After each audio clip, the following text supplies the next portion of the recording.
savez, un parti politique, lorsqu'il termine une échéance électorale, se met tout de suite à préparer celle qui suit.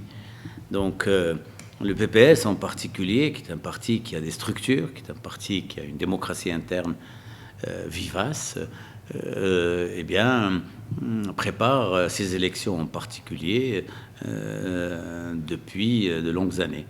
Mais il est évident que sur les derniers mois, nous avons élevé le niveau de préparation.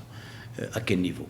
Nous avons d'abord veillé à ce que nos structures partisanes, organisationnelles, à différents niveaux, que ce soit au plan local, provincial ou régional, ou que ce soit au niveau des secteurs socio-professionnels ou des organisations parallèles, que nous puissions mettre toutes ces structures en ordre de combat.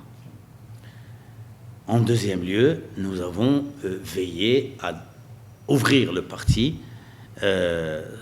pour que des candidatures qui puissent être gagnantes rejoignent les rangs du PPS, et nous avons ouvert donc les rangs du parti à des éléments nouveaux lorsque nous n'avions pas de militants à l'intérieur du parti capable de remporter l'échéance dans différentes circonscriptions, ou bien nous avons renforcé dans d'autres cas les candidatures internes au parti. Et ce travail, nous le continuons à aujourd'hui pour arriver, comme c'est le cas pour le PPS depuis une vingtaine d'années, nous continuons ce travail pour couvrir l'ensemble des 92 circonscriptions parlementaires et de manière très large les circonscriptions régionales, les circonscriptions professionnelles, les chambres professionnelles, mais aussi, et ça c'est le plus dur à faire, c'est pouvoir remplir les 1503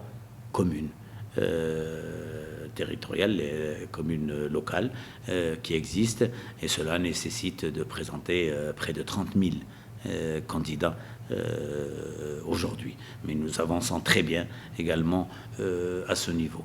Enfin, nous essayons aujourd'hui, nous travaillons depuis 5 ou 6 mois maintenant sur le programme électoral du parti, que ce soit au niveau national, le programme de gouvernement, qui peut être celui du PPS, ou que ce soit au niveau régional. Chaque région, nous essayons de lui préparer la vision du PPS, ou que ce soit certaines grandes villes pour lesquelles nous essayons de développer également une approche en termes de politique de la ville, de la municipalité concernée. Et puis, nous développons parallèlement, en dernier lieu, l'approche de communication nécessaire pour que nous puissions porter la voix du PPS au mieux et pouvoir convaincre une grande partie des Marocaines et des Marocains pour pouvoir voter en faveur du PPS, pour pouvoir d'abord s'inscrire sur les listes et ensuite se déplacer pour voter et enfin, en dernier lieu, voter pour le PPS. Donc vous voyez, c'est une action multiforme et derrière cette action multiforme, il y a également la question financière qui est posée fortement, notamment pour un parti comme le PPS, c'est comment financer tout cela et comment faire en sorte que nous puissions avoir les fonds nécessaires parce que l'argent de l'État ne suffit pas généralement à financer tout cet effort.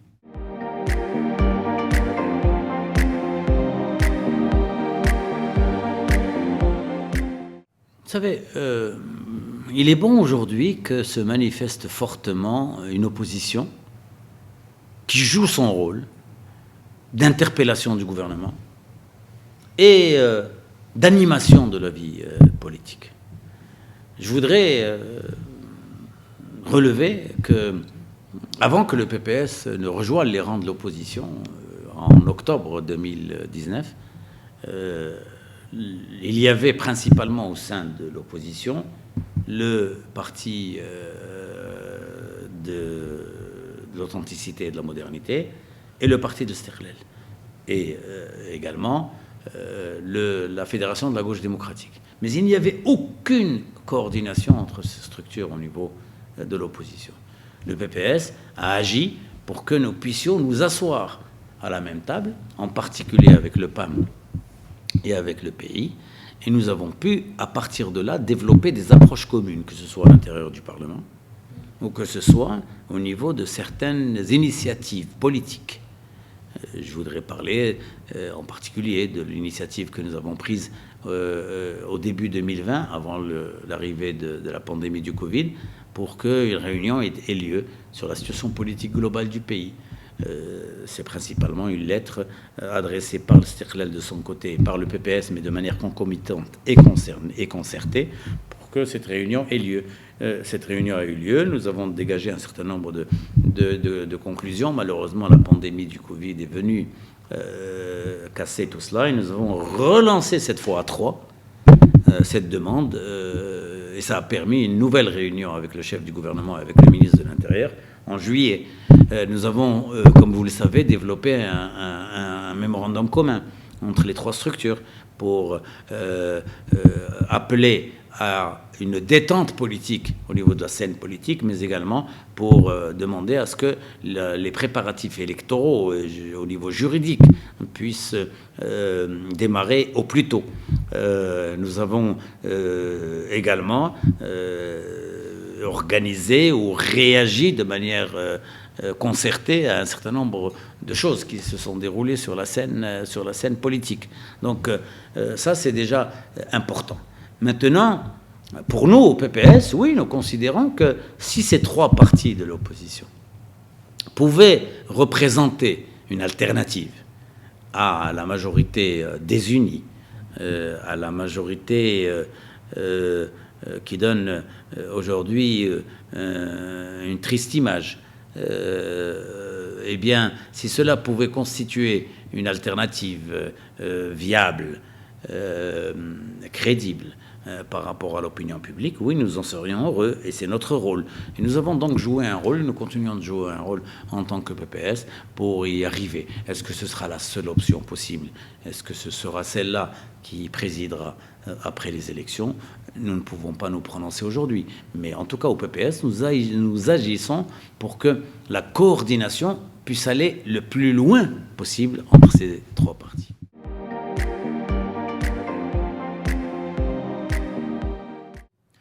Vous savez, malheureusement, la situation politique, le mode de scrutin, le score réalisé par les différents partis politiques, puisqu'aucun parti politique n'arrive à avoir la majorité à lui tout seul. Et toutes ces conditions imposent, en dernier ressort, de se retrouver dans des alliances gouvernementales qui ne sont pas forcément les plus homogènes. Maintenant, au Parti du Progrès et du Socialisme, nous veillerons à ce que notre axe principal d'alliance tourne autour du programme. Et c'est pour cela que nous resterons ouverts, mais à partir du moment où nous sommes convaincus que la structure gouvernementale à laquelle nous participerions éventuellement sera une structure capable de mettre en œuvre les réformes fondamentales dont le pays a besoin à différents niveaux. Le nouveau modèle de développement a apporté une note très critique en termes de diagnostic sur un certain nombre de secteurs, et a également donné des axes stratégiques de développement importants sur lesquels, pour certaines choses, nous nous retrouvons. Et nous avons besoin, parallèlement à cela, d'une classe politique forte, d'un gouvernement fort, homogène, capable vraiment de porter la nouvelle politique et de porter les réformes. Voilà, donc c'est pour cela que nous restons ouverts, tout en souhaitant que la priorité soit donnée aujourd'hui aux partis qui sont avec nous dans l'opposition.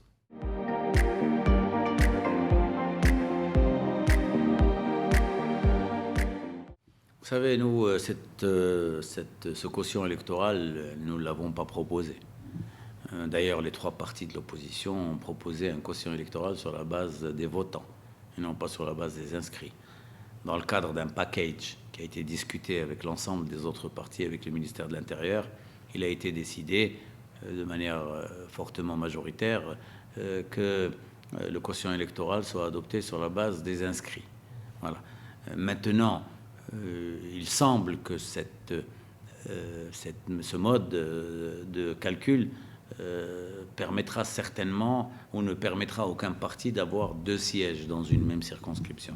Et donc, il est évident que le PPS, qui souvent se plaçait dans des circonscriptions à 3 sièges en 4e position, ou dans des circonscriptions à 4 sièges en 5e position, ou dans des circonscriptions à 6 sièges également, de manière très proche du siège, eh bien oui, nous pouvons espérer, pas les seuls, les autres partis aussi, qui ne pouvaient pas avoir un siège parce qu'il y avait un parti qui prenait 2 sièges, et les partis qui ont pris 2 sièges de manière générale lors des dernières élections, il s'agissait d'une part du PJD et d'autre part du PAM.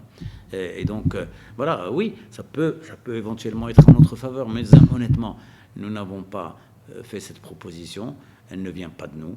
Nous l'avons soutenue dans le cadre d'un package, et donc nous ne pensons pas que c'est à travers une simple question de quotient électoral que nous pouvons régler les problèmes du mode de scrutin qu'il y a dans notre pays. Nous avons des propositions plus profondes que cela. Malheureusement, bien sûr, nous ne sommes pas les seuls à décider, et nous devons tenir compte de l'avis du ministère de l'Intérieur, mais également de l'avis des autres partis politiques.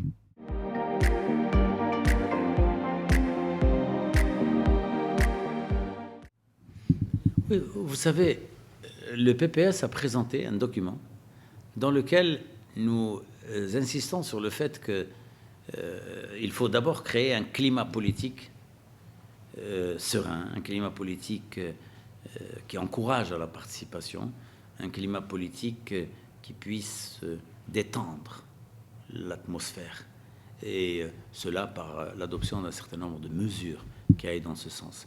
Nous l'avons dit dans notre document que nous avons présenté à la Commission, nous l'avons dit dans les différents autres documents que nous avons produits, nous l'avons dit dans le mémorandum que nous avons produit avec les autres partis.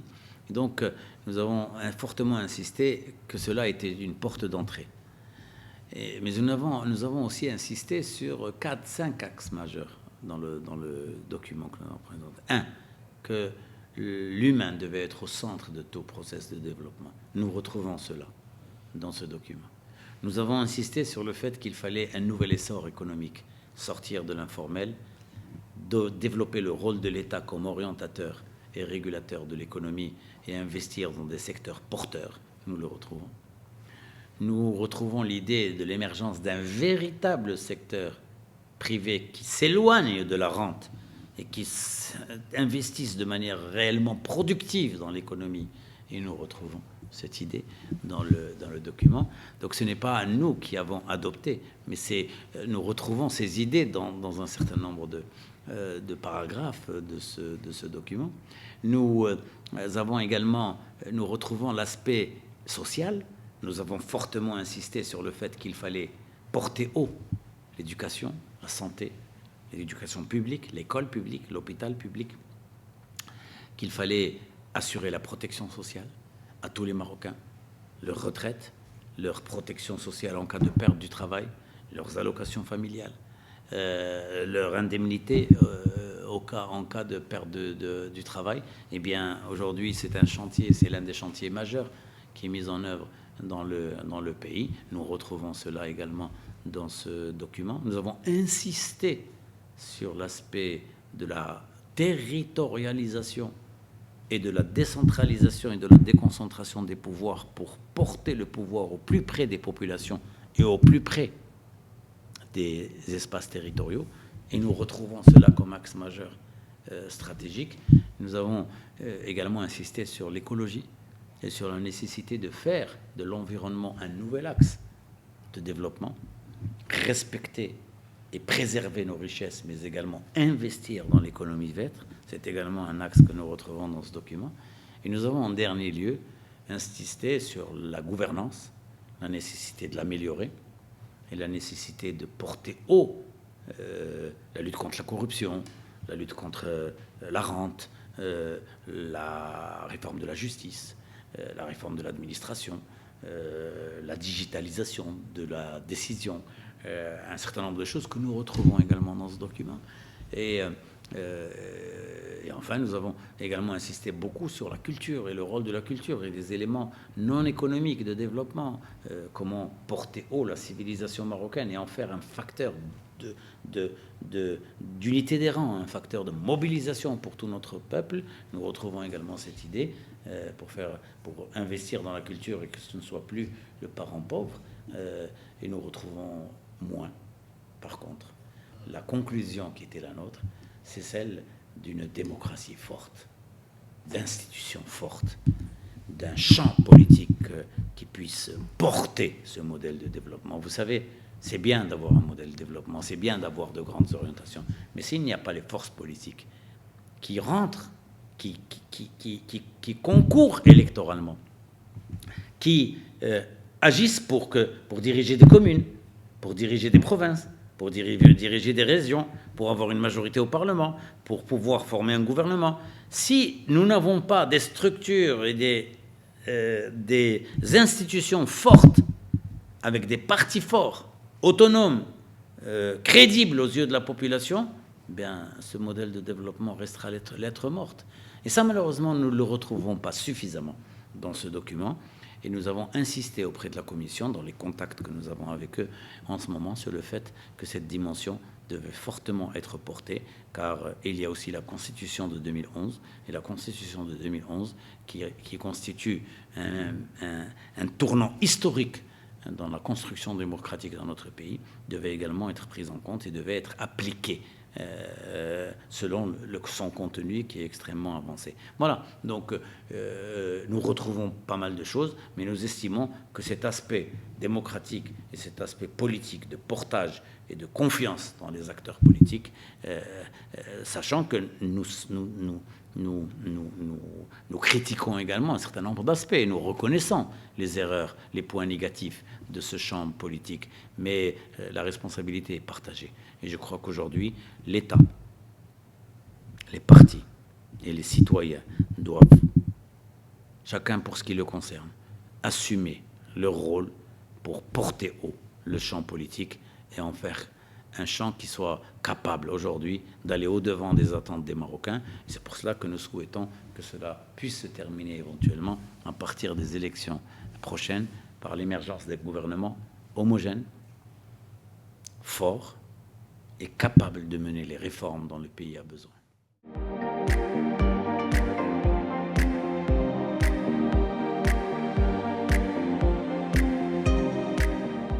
Très honnêtement, s'agissant du gouvernement Atmani, parce que nous sommes en phase électorale pour faire le bilan de ce gouvernement. Nous ne parlons pas du gouvernement précédent, qui était un peu plus homogène, qui a quand même mené quelques réformes intéressantes, mais si nous devions comparer au gouvernement actuel, et sans être sévère, et tout en restant objectif, eh bien, il n'y a pas grand-chose à se mettre sous la dent par rapport à ce gouvernement. Quelques individualités, quelques actions éparses de différents ministères, mais en tant que projet global, en tant qu'expérience politique gouvernementale, eh bien, c'est une expérience qui n'a pas été à la hauteur des réformes attendues. C'est une expérience qui a montré dès le départ la désunion, l'absence d'homogénéité, les coups bas, la polémique stérile.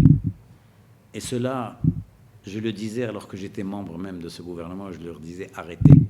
Et les interviews sont là, et mes déclarations sont là, et les déclarations du bureau politique du PPS sont là, pour montrer qu'à l'époque même, alors que j'y étais personnellement, et même quand moi je n'y étais plus, mais que le PPS y était encore, nous avons continué à alerter sur le fait que ce gouvernement, eh bien, était en train de donner une piètre idée de la politique, et était en train de freiner l'élan de réforme dont le pays avait besoin. Ça a continué à aujourd'hui, et malheureusement, c'est les composantes. Et c'est pour toutes ces raisons que nous avons quitté ce gouvernement par une décision courageuse, audacieuse du parti en octobre 2019, en disant que nous n'avions plus rien à faire dans ce gouvernement, parce que tout simplement, il ne travaillait plus. Aujourd'hui, cela a continué, malheureusement. Nous l'avons vu en particulier pendant les événements, pendant tout ce qui a découlé, la période du traitement de la pandémie du Covid ou de la Covid, et nous continuons de le voir à ce jour. Donc vraiment, nous pensons que le bilan de ce gouvernement est un bien triste bilan et qu'il est temps de tourner cette page et de voir l'émergence d'une autre majorité et l'émergence d'un gouvernement fort. Et la responsabilité, il est important que vous notiez cela, la responsabilité de ce gouvernement et de son échec n'incombe pas au seul PJD. Tous les partis qui continuent de composer à aujourd'hui ce gouvernement, eh bien, tous ces partis sont responsables de cet échec. Et il est indécent que certains essayent aujourd'hui de tirer leur épingle du jeu en disant que eux, pour ce qui est de leur ministère, ont travaillé. Non. Ce bilan de tout ce gouvernement, avec l'ensemble de ses composantes, n'est pas à la hauteur de ce qu'attendaient les gens.